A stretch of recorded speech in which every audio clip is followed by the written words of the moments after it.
हाँ जी साथियों, नमस्कार। मैं रमेश चौधरी ऑनलाइन प्लेटफॉर्म पे आपका हार्दिक स्वागत है, हार्दिक अभिनंदन करता हूँ। उम्मीद करता हूँ आप सब स्वस्थ होंगे और अपनी पढ़ाई अच्छे से कर रहे होंगे। पिछली वाली क्लास में कुछ प्रश्नों के ऊपर डिस्कस किया था, उसी की परिप्रेक्ष्य में आज जो हिंदी साहित्य का इतिहास है उनके किस क्वेश्चनों के माध्यम से अपन क्लास को स्टार्ट करेंगे।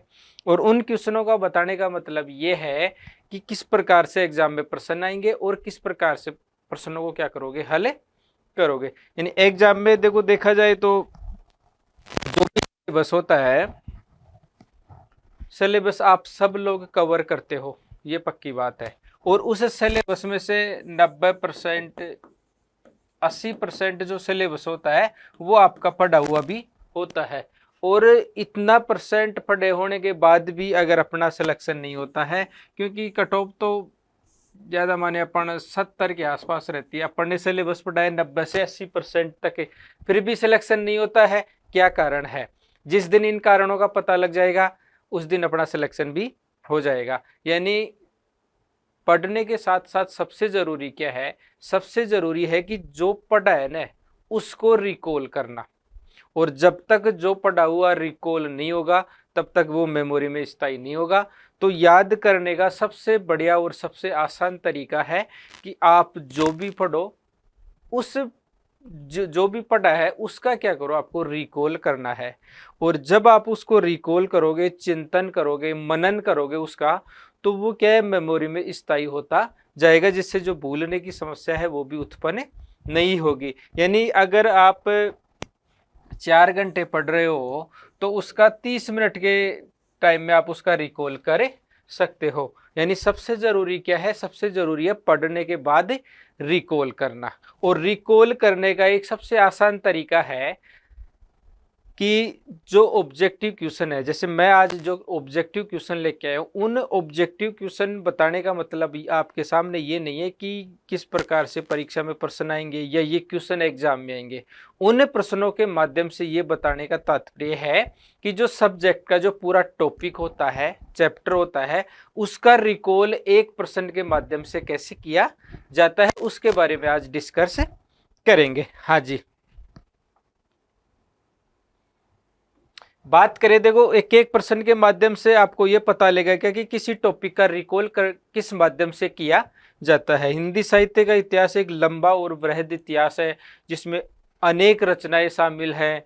आपको सभी रचनाएं याद करनी है, रचनाओं की सन भी याद करनी है। साथ ही प्रश्न ये भी आ सकता है कि किसके द्वारा क्या कथन कहा गया था, किसके द्वारा कौन सी प्रवृत्ति का विकसित किया गया, उपन्यास कौन सा है, कहानी कौन सी है। प्रश्न कोई सा भी आ सकता है। अब देखो इतनी ये है कि मुंशी प्रेमचंद जी ने कितनी कहानी यार, कितनी क्या लिखा, सबको याद थोड़ी हो सकता है, पर सबको रट नहीं सकते।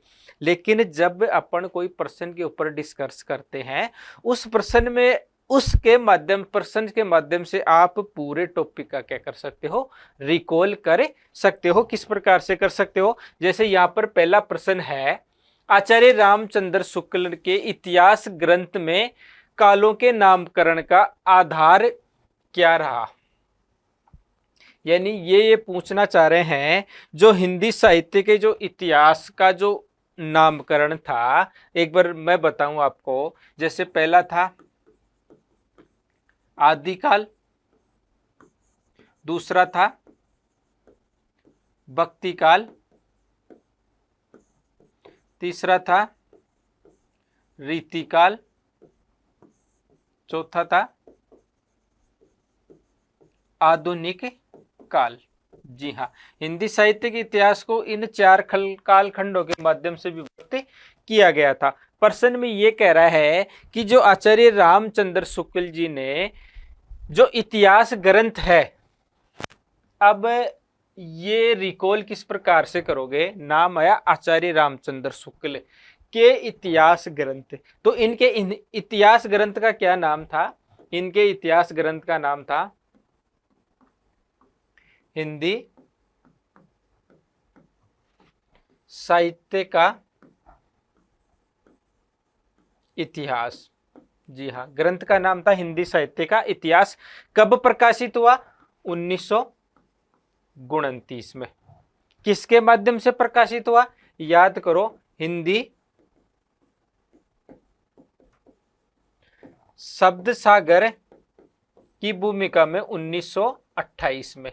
हाँ जी, अब यहाँ पर एक बात याद हो रही होगी, जो हिंदी शब्द सागर की भूमिका में हुआ था, इसका जो पहला अध्याय था उसका क्या नाम था? तो हिंदी साहित्य का विकास। हाँ जी,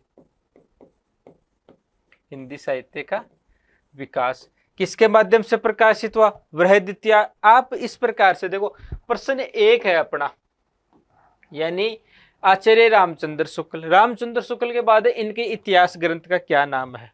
रिकॉल कर लो, इसके माध्यम से आप जो ही क्वेश्चन के बड़ो रिकॉल कर लो तो आपको ये रहेगा, हाँ जी, इनका ग्रंथ था हिंदी साहित्य का इतिहास, जो 1929 में प्रकाशित हुआ था। इसमें शब्द सागर और शब्द सागर की भूमिका में 1928 में क्या किया था, इसके माध्यम से इसको लिखा गया था। इतनी चीज याद की। अब आगे देख रहे हो कालों का नामकरण। जो कालों का नामकरण किया गया है, आपको पता है हिंदी साहित्य के इतिहास को 4 भागों में विभाजित किया गया, जिसमें पहला है आदिकाल, दूसरा है भक्ति काल, तीसरा है रीतिकाल और चौथा है आधुनिक काल। हाँ जी, इनका जो नामकरण किया गया है, तो आचार्य रामचंद्र शुक्ल जी ने अपने इतिहास ग्रंथ में आधार काल क्या रखा है? प्रश्न ये पूछना चाह रहा है। ठीक है, पहला है पूर्व परंपरा, दूसरा है युग प्रवृत्ति, तीसरा है प्रमुख ग्रंथ और चौथा है इनमें से कोई नहीं।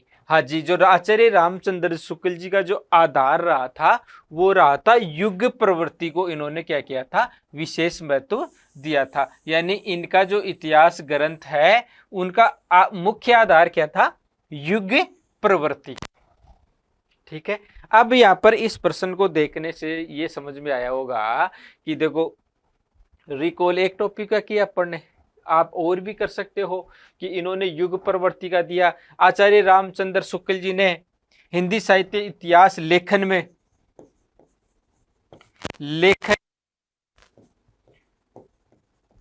विधेयवादी पद्धति का समर्थन किया था और इसी पद्धति के माध्यम से इन्होंने हिंदी साहित्य के इतिहास ग्रंथ को लिखा था। तो बात साफ है, क्वेश्चन भी समझ में आ गया, क्वेश्चन के माध्यम से इस टॉपिक का क्या हो गया? रिकॉल भी हो गया। हाँ जी, अगला क्वेश्चन देखते हैं। अगला क्वेश्चन है, इतिहास लेखन की सबसे विकसित पद्धति रही थी। हाँ जी, प्रश्न क्या है? इससे थोड़ा सा पहले अपन ने किया था जो भी पद्धति थी। अब देखो, इतिहास लेखन की सबसे विकसित पद्धति थी, यानी जो हिंदी साहित्य का इतिहास लिखा गया था, उसकी सबसे विकसित पद्धति कौन सी मानी जाती है? हाँ जी, पहला ऑप्शन है विधेयवादी पद्धति, दूसरा है वर्णानुक्रम पद्धति, तीसरा है कालानुक्रम पद्धति, चौथा है समाजशास्त्रीय पद्धति। हाँ जी, विकसित पद्धति तो अभी थोड़ी देर पहले बात की थी कि आचार्य शुक्ल जी ने हिंदी साहित्य के इतिहास में कौन सी पद्धति का? विधेयवादी पद्धति के माध्यम से, यानी इस पद्धति का समर्थन किया था और इस पद्धति के माध्यम से इतिहास ग्रंथ भी लिखा था। हाँ जी, तो सबसे विकसित पद्धति कौन सी है? सबसे विकसित पद्धति है विधेयवादी पद्धति मानी जाती है। इस पद्धति के जन्मदाता कौन है? तो विधेयवादी पद्धति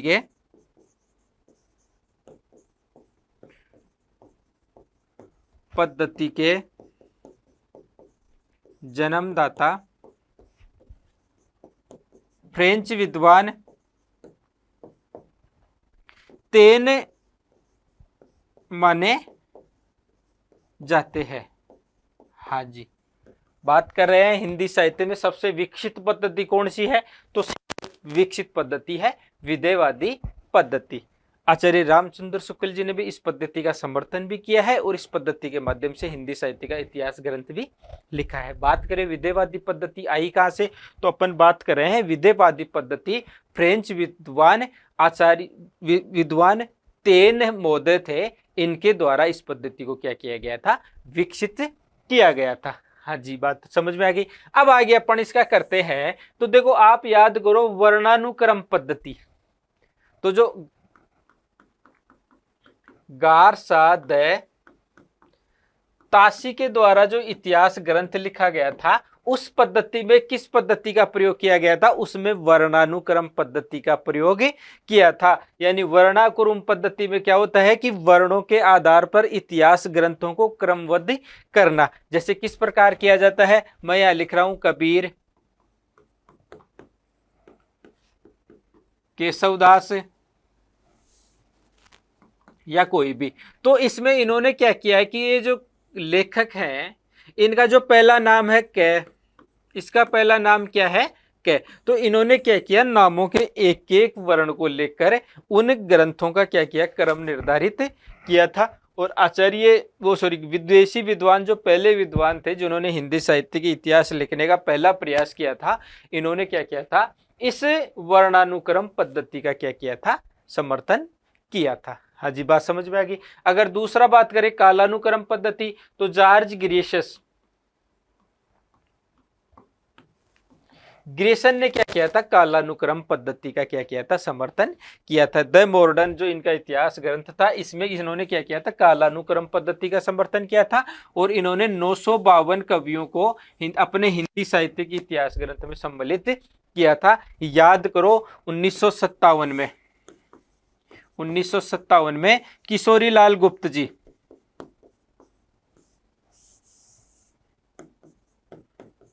लाल गुप्त जी ने इस इतिहास ग्रंथ का क्या किया था, हिंदी में अनुवाद भी किया था। और किशोरी लाल गुप्त जी ने इनके बारे में यह भी कहा था कि सच्चे अर्थों में अगर देखा जाए तो हिंदी साहित्य का जो पहला इतिहास है वो किन महोदय का है, वो जॉर्ज ग्रेसन महोदय को माना जाता है। किसके अनुसार, किशोरी लाल जी गुप्त के अनुसार। हाँ जी, आगे देखते हैं हिंदी साहित्य का इतिहास दर्शन नामक ग्रंथ।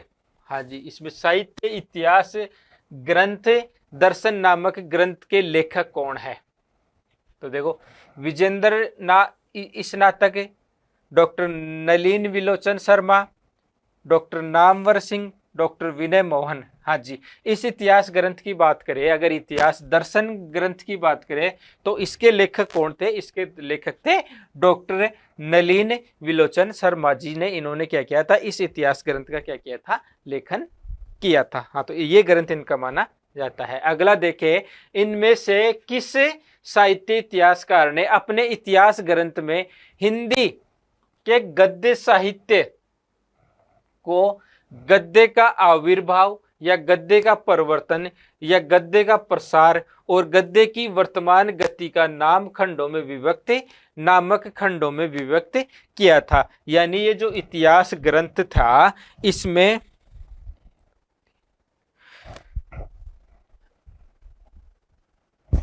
प्रश्न है इनमें से किस साहित्य इतिहासकार ने, जो गद्य साहित्य का आविर्भाव माना जाता है, आपको याद हो तो एक हिंदी साहित्य के आधुनिक काल से ही क्या है, जो हिंदी का गद्य है उसका विकास माना जाता है। ठीक है, अब ये कहना चाह रहे हैं कि जो गद्य साहित्य का जो आविर्भाव हुआ, परिवर्तन हुआ, उसका प्रसार हुआ और वर्तमान गति नामक खंडों से किसने विवेचन किया था, तो बच्चन सिंह जी ने, शिव सिंह सेंगर, रामचंद्र शुक्ल और डी ऑप्शन है रमाशंकर शुक्ल रसाल। हाँ जी, जो हिंदी गद्य साहित्य है उसका आविर्भाव, उसकी वर्तमान स्थिति, ये सब किसने किया था, ये रामचंद्र शुक्ल जी ने किया था। और इन्होंने जो गद्य साहित्य का है उसके ऊपर अनेक पुस्तकें भी लिखी थी। तो इसका जो वर्तमान नामक जो खंडों में विभक्त किया था, वो खंडों में विभक्त किसने किया था, आचार्य रामचंद्र शुक्ल जी ने क्या किया था, इसको खंडों में विभक्त किया था। हाँ जी, अगला क्वेश्चन है, हिंदी साहित्य के उत्तर मध्यकाल को कलाकाल नाम देने वाले विद्वान कौन से हैं। हाँ जी, उत्तर मध्यकाल। अब आपको यह देखना है कि ये उत्तर मध्यकाल क्या है। देखो, जो हिंदी साहित्य का इतिहास है कितने कालखंडों में विभक्त किया गया था, 4 कालखंडों में। मैं एक बार लिख रहा हूं, पहला था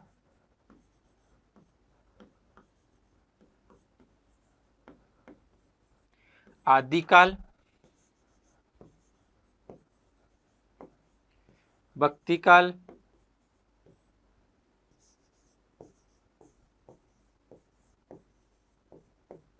रीतिकाल और चौथा है आधुनिक काल।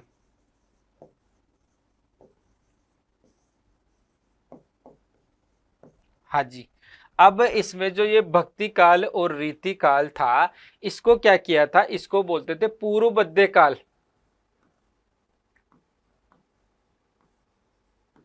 इसको नाम दिया पूर्व मध्य काल, और जो रीति काल था उसको नाम दिया था उत्तर मध्य। हाँ जी, ये बात समझ में आई। अब प्रश्न ये कहना चाह रहा है कि हिंदी साहित्य के उत्तर मध्य काल को कला काल, कला काल नाम देने वाले विद्वान कौन से थे। तो ये करने से अब आपको ये समझ में आ गया कि जो उत्तर मध्य काल है वो किसका नाम है, रीति काल का। ठीक है, इतनी बात तो समझ में आ गई कि रीति काल को क्या कहते हैं, उत्तर मध्य काल भी कहते हैं। तो पहली बात ये समझ में आई। अब ये कहना चाह रहा है कि हिंदी साहित्य में उत्तर मध्य काल में जो कला काल यानी कला काल नाम किसने दिया था।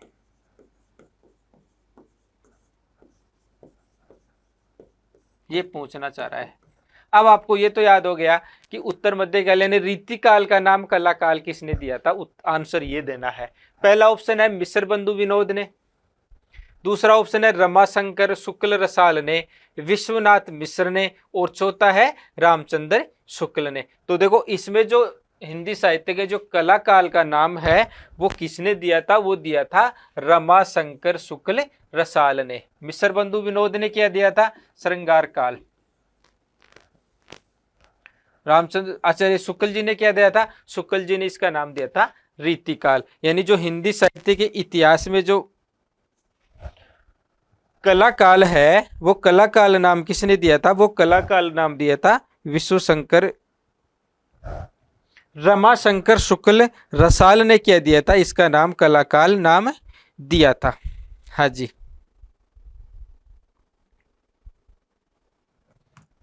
आचार्य शुक्ल जी ने क्या नाम दिया था, आचार्य शुक्ल जी ने इसका नाम दिया था रीति काल।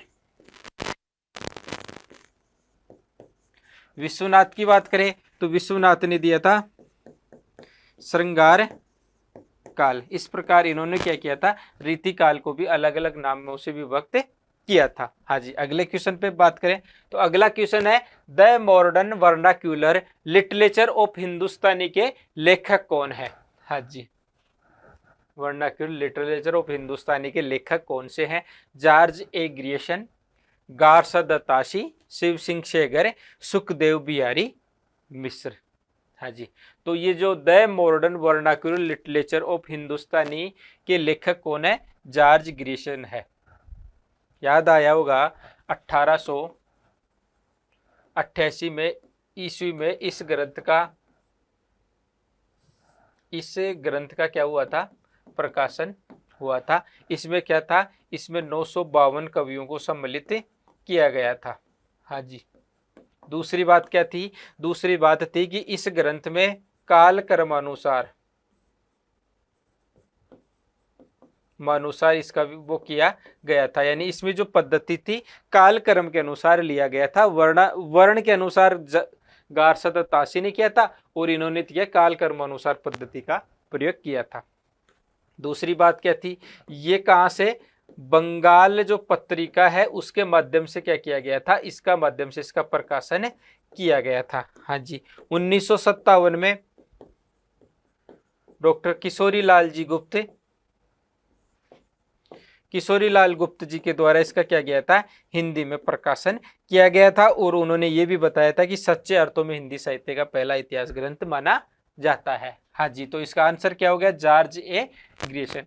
गारसा दत्ताशी की बात करें तो इन्होंने क्या किया था, हिंदी साहित्य का पहला इतिहास 1839 ईस्वी में, उसका दूसरा भाग 40 में प्रकाशित हुआ था। यानी इन्होंने हिंदी साहित्य इतिहास लेखन में पहला प्रयास किसने किया था, गारसा दत्ताशी ने। द इस्तवार द लिटरेचर हिंदुस्तानी हिंदुस्तानी नामों से इस ग्रंथ का प्रकाशन किया था। इसके दो भाग थे, पहला भाग 1939 में, दूसरा भाग 40 में प्रकाशित हुआ था। दूसरी बात क्या थी, इस ग्रंथ में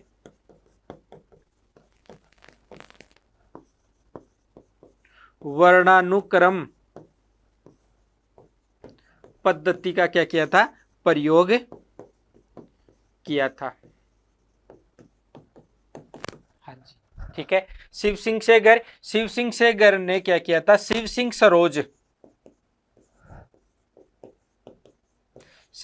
सरोज नामक क्या किया था, ग्रंथ का प्रकाशन किया था। सुखदेव बिहारी मिश्र, जो मिश्र बंधु नाम से जो 3 लेखक प्रसिद्ध थे, किस नाम से, मिश्र बंधु नाम से। मिश्र बंधु नाम से जो 3 विद्वान प्रसिद्ध थे, सुखदेव, श्याम बिहारी, ये क्या थे, सुखदेव बिहारी किसमें थे, मिश्र बंधु विनोद। मिश्र बंधु नाम से 3 विद्वान थे, मिश्र बंधुओं ने मिलकर मिश्र बंधु विनोद ग्रंथ का क्या नाम था, मिश्र बंधु विनोद नाम से ग्रंथ का प्रकाशन किया था। तो बात समझ में आ गई, क्वेश्चन भी समझ में आ गया। क्वेश्चन के माध्यम से ये भी देखा जॉर्ज ग्रिशन का इतिहास क्या है, गार सततासी का क्या है, शिव सिंह सेगर का क्या है, और मिश्र बंधु विनोद का क्या, यानी मिश्र बंधुओं का क्या है, जिन्होंने मिश्र बंधु इतिहास ग्रंथ लिखा था। हाँ जी, समझ में आ गया। अगला क्वेश्चन देखते हैं। अगला क्वेश्चन है, हिंदी साहित्य इतिहास में हिंदी साहित्य के उत्तर मध्य काल को अलंकृत काल कहने वाले विद्वान इनमें से कौन से हैं। यानी बात वही है, देखो एक बार मैं यहां पर बता ही देता हूं आपको। पहला है आदिकाल,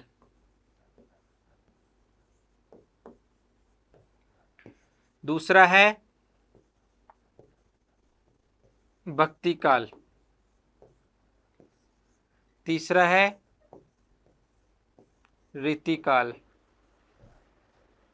चौथा है आधुनिक काल,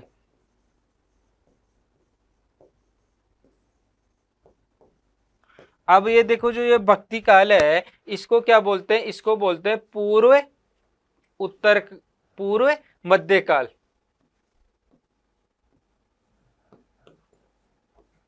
हाँ जी, और जो रीति काल है इसको क्या बोलते हैं, उत्तर मध्य काल। अब वो पूछना क्या चाह रहा है, वो ये पूछ रहा है जो उत्तर मध्य काल है को अलंकृत काल कहने वाले विद्वान इनमें से कौन से हैं। ठीक है, अब देखो बात करें रामचंद्र शुक्ल जी की, तो रामचंद्र शुक्ल ने इस उत्तर मध्य काल को क्या नाम दिया था, इसको नाम दिया था रीति काल नाम दिया था। ठीक है, इनकी बात तो ये हो गई कि जो आचार्य रामचंद्र जी शुक्ल है, इन्होंने क्या किया था, इन्होंने इस इतिहास ग्रंथ का नाम क्या दिया था, इसका नाम रीतिकाल दिया था। ठीक है, दूसरा पूछना ये चाह रहा है कि अलंकृत काल किस नाम से दिया गया था। हाँ जी, तो जो अलंकृत काल है वो किसने दिया था, वो दिया था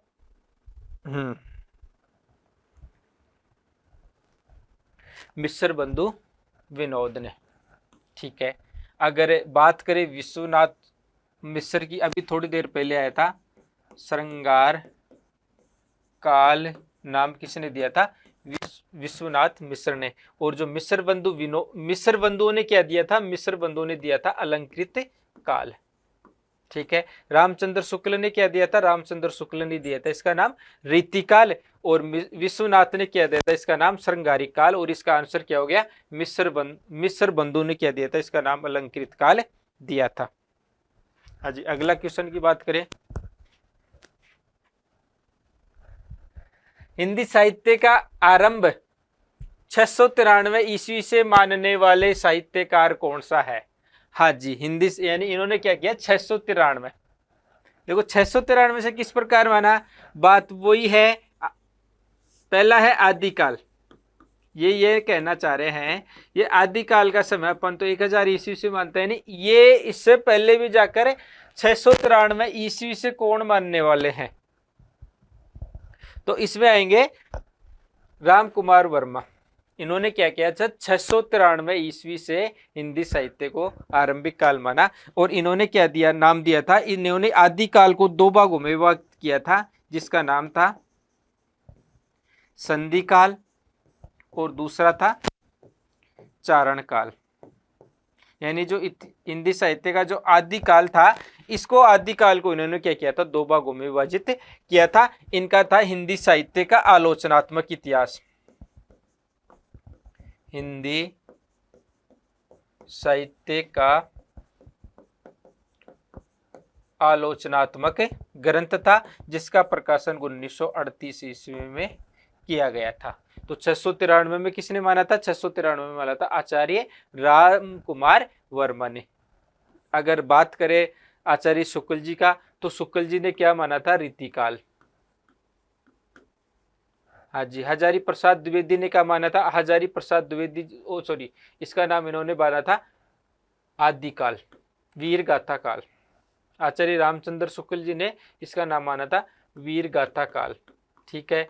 और आचार्य हजारी प्रसाद द्विवेदी ने क्या माना था, इनका नाम आदिकाल, ठीक है। तो राम कुमार वर्मा ने 693 ईस्वी में जाकर हिंदी साहित्य का जो आदिकाल था उसको दो भागों में विभक्त किया था, संधि काल और चारण काल के नाम से विभक्त किया था। अगला प्रश्न देखिए, हिंदी साहित्य का उत्तर मध्य काल को रीतिकाल किस विद्वान ने कहा था। वही बात है, उत्तर मध्य काल, रीतिकाल। तो आपको पता है, अभी थोड़ी देर पहले बात किया था कि जो आचार्य रामचंद्र शुक्ल है, उन्होंने जो रीतिकाल नाम था वो इन्हीं विद्वानों ने दिया था। यानी जो हिंदी साहित्य का दूसरा भाग है, मिश्र बंधु विनोद ने क्या दिया था, अभी याद आया था, मिश्र बंधुओं ने कलाकाल, विश्वनाथ ने क्या दिया था, श्रृंगारिक काल, यानी इस प्रकार दिया था। इसका आंसर क्या हो गया, आचार्य रामचंद्र शुक्ल। वर्णानुक्रम नानुसार लिखा गया हिंदी साहित्य के इतिहास का प्रथम ग्रंथ निम्न में से कौन सा है। ये कहना चाह रहे हैं कि जो पद्धति थी वर्णानुक्रम पद्धति थी, उसमें पहला इतिहास ग्रंथ कौन सा लिखा गया था। तो पहला ऑप्शन है 252 वेषणों की वार्ता। दूसरा ग्रंथ है इस्तवार द ला लिटरेतुर हिंदुस्तानी, 84 वेषणों की वार्ता और कविमाल। तो याद करो, जो द इस्तवार द लिटरेतुर है, गारसद तासी के द्वारा ग्रंथ लिखा गया था। तासी के द्वारा ये इतिहास ग्रंथ 1839 ईस्वी में लिखा गया था। और उन्होंने इस इतिहास ग्रंथ में क्या किया था, वर्णानुक्रम पद्धति का प्रयोग किया था। वर्णों के क्रम के अनुसार उन लेखकों को क्या किया था, व्यवस्थित किया था। तो इसका आंसर क्या हो गया, इसका आंसर हो गया इस्तवार द ला लिटरेतुर, जो हिंदी साहित्य का प्रथम इतिहास ग्रंथ माना जाता है। यानी एक हिंदी साहित्य इतिहास लेखन का सबसे पहला प्रयास एक विदेशी विद्वान द्वारा किया गया था, जिन्होंने ग्रंथ का नाम था इस्तवार द ला लिटरेतुर हिंदुस्तानी नामक ग्रंथ 1839 ईस्वी में लिखा था। और इन्होंने लगभग 1000 कवियों को इसमें सम्मिलित किया था। इसमें इन्होंने वर्णानुक्रम पद्धति का क्या किया था, प्रयोग किया था। हाँ जी, आज की क्लास में इतने। आज की क्लास बताने का मेरा ये उद्देश्य था कि किस प्रकार से अपन रिकॉल कर सकते हैं, ये किया। इसके बाद ये देखा ग्रंथ किसने लिखा, गारसद तासी ने लिखा। किस पद्धति में, वर्णानुक्रम पद्धति में। कब लिखा, इसी ईस्वी को लिखा गया। तो इसके माध्यम से आप क्या करोगे, रिकॉल करोगे। जो हमारी जो टेस्ट सीरीज आएगी, वो टेस्ट सीरीज बिल्कुल पूरे सिलेबस के अकॉर्डिंग आएगी, जिसमें सभी तथ्यों को समावेश करते हुए आपको जो एग्जाम है उसका एक प्री एग्जाम की तरीके से आपको तैयार करवाया जाएगा। हाँ जी, आज की क्लास में इतना ही। अगली क्लास में देखेंगे, कुछ नए प्रश्नों के साथ क्लास को शुरू करेंगे। धन्यवाद।